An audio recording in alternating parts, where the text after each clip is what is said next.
Hi friends, welcome to my channel. तो आज के वीडियो में हम लोग पढ़ने वाले हैं बाल विकास का अर्थ, आवश्यकता तथा क्षेत्र। ये आप लोग के बीटीसी प्रथम सेमेस्टर, देखिए किसी जगह पे इसको बीटीसी के नाम से जाना जाता है और कहीं पे इसको डीएलएड के नाम से जाना जाता है। तो आप लोग अपनी पढ़ाई बहुत अच्छे से कीजिए, जिससे कि अपनी पढ़ाई अच्छे से कर आप अच्छा नंबर ला सके। तो इसमें हम लोग सिलेबस डिस्कशन कर चुके हैं, वो वीडियो आप लोग नहीं देखे हैं तो ज़रूर देख लीजिएगा कि हमें क्या क्या पढ़ना है। ये आप लोग का पहला ही चैप्टर है, आज हम लोग स्टार्ट कर रहे हैं। इसमें हम लोग पढ़ेंगे कि बाल विकास का अर्थ क्या होता है, इसकी आवश्यकता क्या होता है, क्षेत्र क्या होता है। अगर आपने सिलेबस नहीं देखे हैं तो उसको ज़रूर एक बार देख लीजिएगा कि इसके अंदर ये सारे इसके बारे में हम लोग चर्चा कर चुके हैं कि किस तरह से हम लोग अपने जितना भी आप लोग का सिलेबस है उसको हम लोग किस तरह से कंप्लीट करने वाले हैं। तो आप लोग ज़रूर उस वीडियो को देखिएगा और आज से खुद से अपना नोट्स बनाना स्टार्ट कर दीजिए। नहीं तो जेएलवी एकेडमी के नाम से टेलीग्राम है, वहाँ से जुड़ के आप पीडीएफ डाउनलोड कर सकते हैं। तो चलिए हम लोग अपनी वीडियो को स्टार्ट करते हैं। तो देखिए, विकास एक सार्वभौमिक प्रक्रिया है। सार्वभौमिक का मतलब कि सब बराबर नहीं, विकास सब लोगों में होता है। देखिए, यहीं पे विकास जीवन प्रयत्न चलता है, लेकिन अगर यहीं पे वृद्धि दे देगा तो वृद्धि जीवन प्रयत्न नहीं चलती है। वृद्धि एक समय यानी ग्रोथ एक समय आके रुक जाता है। तो इसलिए वृद्धि, लेकिन विकास सार्वभौमिक है और प्रक्रिया है जो संसार के प्रत्येक जीव में पाई जाती है। विकास की यह प्रक्रिया गर्भधारण से लेकर मृत्यु पर्यंत किसी न किसी रूप में चलती रहती है। इसकी गति कभी तीव्र और कभी मंद होती है। देखिए, ऐसा नहीं है कि विकास बिल्कुल एक ही रेस से चलता है, ऐसा नहीं है। कभी विकास इतना चलेगा फिर रुकता नहीं है, बहुत स्लो हो जा सकता है। तो ये कभी तेज हो जाएगा, कभी धीरे हो जाएगा, कभी बहुत धीमे हो जाएगा, कभी बहुत तेज हो जाएगा। तो वही कहा गया है कि विकास कभी धीमे होता है तो कभी तीव्र हो जाता है। मानव विकास का अध्ययन मनोवैज्ञानिक को जिस शाखा के अंतर्गत किया जाता है उसे ही बाल मनोविज्ञान कहा जाता है। तो पूछा जाएगा कि बाल मनोविज्ञान किसे कहते हैं। तो देखिए, मानव, यहाँ से आप अगर नोट्स बना रहे हैं तो अगर यहाँ से पहला क्वेश्चन यहाँ से तैयार हो जाएगा कि विकास एक क्या है। तो विकास एक सार्वभौमिक प्रक्रिया है।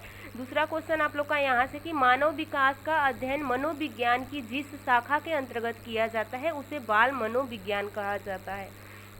क्वेश्चन में आ जाएगा कि बाल मनोविज्ञान हम किसे कहते हैं। तो मानव विकास का अध्ययन मनोविज्ञान की जिस शाखा के अंतर्गत किया जाता है उसे बाल मनोविज्ञान कहा जाता है। परंतु अब मनोविज्ञान की यह शाखा बाल विकास कही जाती है। मनोविज्ञान की इस नवीन शाखा का विकास पिछले 50 वर्षों में सर्वाधिक हुआ है। वर्तमान समय में बाल विकास के अध्ययनों में मनोवैज्ञानिकों की रुचि, यहाँ पे देखिए, मनोवैज्ञानिकों की रुचि दिन प्रतिदिन बढ़ती जा रही है, क्योंकि इस दिशा में हुई अध्ययनों ने बालकों के जीवन को सुखी, समृद्धशील और प्रशंसनीय बनाने में महत्वपूर्ण योगदान दिया है। तो ये तो आप लोग का थोड़ा सा इंट्रोडक्शन था कि हाँ, बाल मनोविज्ञान किसे कहते हैं। विकास एक सार्वभौमिक प्रक्रिया है। विकास जीवन प्रयत्न चलने वाली प्रक्रिया है। अगला देखिए, बाल विकास का अर्थ। बाल विकास मनोविज्ञान की एक शाखा के रूप में विकसित हुआ है। यानी मनोविज्ञान यानी बाल विकास मनोविज्ञान की एक शाखा के रूप में विकसित हुआ है। इसके अंतर्गत बालकों के व्यवहार यानी बच्चे किस तरह से व्यवहार कर रहे हैं, उनकी स्थितियाँ क्या है, बच्चे के सामने किस प्रकार की समस्याएं आती है तथा उन सभी कारणों का अध्ययन किया जाता है। तो पूछा जाएगा कि जो मनोविज्ञान है यानी बाल विकास है, तो उसको तो हम मनोविज्ञान की शाखा मानते हैं, लेकिन उसमें हम किस चीज़ के अध्ययन करते हैं। तो बच्चे का व्यवहार, स्थितियाँ, समस्याओं तथा उन सभी कारणों का अध्ययन किया जाता है जिनका प्रभाव बालक के व्यवहार पे पड़ता है। देखिए, वर्तमान युग में अनेक सामाजिक, सांस्कृतिक, राजनीतिक एवं आर्थिक कारक मानव तथा उसके परिवेश को प्रभावित कर रहे हैं। परिणाम स्वरूप बालक जो भावी समय की आधारशिला होता है वह भी प्रभावित होता है। बाल मनोविज्ञान की परिभाषाएं निम्नलिखित है। तो आप लोग अगर नोट्स बना रहे हैं तो इसमें से 2-3 जरूर नोट्स कर लीजिएगा और उसको अच्छे से याद, जैसे कि क्रो एंड क्रो का, जेम्स ड्राइवर के अनुसार या थॉम्पसन के अनुसार या हरलॉक के अनुसार। तो इसमें से 2-3 आप याद कर लीजिएगा, जिससे कि आप अपनी कॉपी में इस सबको मेंशन कर देंगे तो आपका नंबर अच्छा आएगा। तो देखिए, हम लोग पहले देखते हैं क्रो और क्रो के अनुसार। बाल मनोविज्ञान वह वैज्ञानिक अध्ययन है जो व्यक्ति के विकास का अध्ययन गर्भकाल के प्रारंभ से किशोरावस्था की प्रारंभिक अवस्था तक करता है। तो आपको पता होगा कि गर्भकाल यानी जब बच्चा माँ के पेट में पड़ जाता है, जब एक छोटा सा बच्चा मतलब एक बूढ़ बच्चे का पड़ जाता है तो उसे अब वहाँ से अब धीरे धीरे बच्चा ग्रोथ करता है। तो ये हमारा ये इसको हम कह सकते हैं कि ये गर्भकाल है। लेकिन बच्चा, जैसे कि आपको पता होगा कि बच्चा जब जन्म लेता है तो 0 से 2 साल तो उसका शैशवावस्था होता है।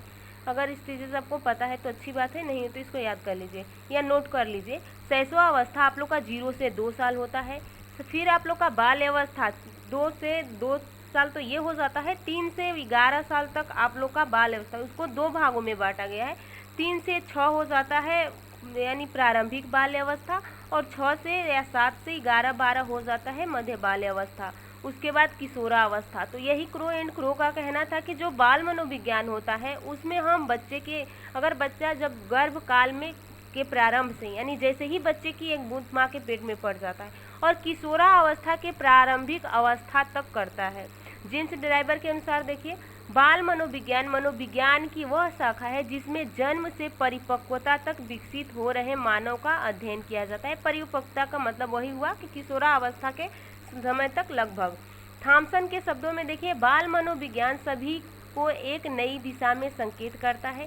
यदि उसे उचित रूप से समझा जा सके तथा उसका उचित समय पर उचित ढंग से विकास हो सके तो प्रत्येक बालक एक सफल व्यक्ति बन सकता है। आपको पता होगा कि जैसे ही बच्चे का यानी किशोरावस्था 11 से ऊपर किशोरावस्था चलना स्टार्ट हो जाता है तो बच्चे के दिमाग में या बच्चे के शरीर में बहुत सारे हार्मोन्स उथल पुथल होते हैं, जिससे कि बच्चा अगर बच्चे को अगर अच्छे से मतलब उसको हम अच्छे से नहीं देख पाते हैं, या बच्चे को अच्छे से उसके माता पिता नहीं समझ पाते हैं, या बच्चे उसी एज में वो बच्चे गलत रास्ते को चुनते हैं, या तो बच्चा गलत रास्ता चुनेगा या तो अच्छा चुन लेता है, तब तो वो कुछ बन जाता है। लेकिन जैसे ही वो गलत रास्ता चुनता है तो फिर वहीं से उसका दिमाग डाइवर्ट हो जाता है।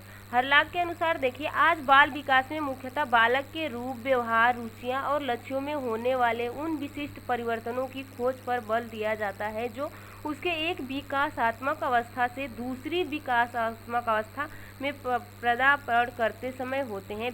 देखिए यहाँ पे बाल विकास में यह खोज करने का भी प्रयास किया जाता है कि यह परिवर्तन कब होते हैं, इसके क्या कारण हैं और यह व्यक्तिगत है या सार्वभौमिक है।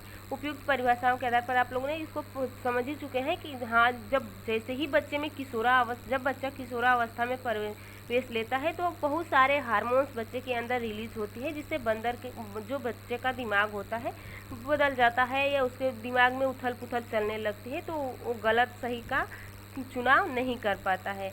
अगला देखिए, यहाँ पे आप लोग का प्रश्न है कि बाल विकास की कोई एक परिभाषा लिखिए। तो आप जो याद किए हैं उसको आप लिख सकते हैं। बाल विकास की आवश्यकताएं देखिए, तो हम लोग इसको कल की वीडियो में देखने वाले हैं क्योंकि वीडियो बहुत लंबी हो जाएगी। तो आप लोग इसको अच्छे से पढ़ते रहिए, खुद का नोट्स बना लीजिए। और नोट्स नहीं बना पा रहे हैं तो आप जेल एकेडमी के नाम से टेलीग्राम है, वहाँ से PDF डाउनलोड कर सकते हैं। और देखिए, मैं यही सजेस्ट आप लोग को करूँगी कि आप लोग खुद से अपना PDF खुद से आप लोग अपना नोट्स बनाइए, जो कि पेपर के टाइम आपका ही नोट्स आपके काम आएगा। तो चलिए, हम लोग नेक्स्ट वीडियो में बहुत जल्द मिलेंगे। आप लोग चैनल को सब्सक्राइब कर लीजिए, शेयर कीजिए, अपने दोस्तों के साथ भी शेयर कीजिए। और आप लोग को वीडियो पसंद आई हो तो लाइक कीजिएगा, और हाँ, कमेंट ज़रूर कीजिएगा कि आप लोग को ये वीडियो कैसी लगी। आप लोग के कमेंट से मोटिवेशन मिलता रहता है।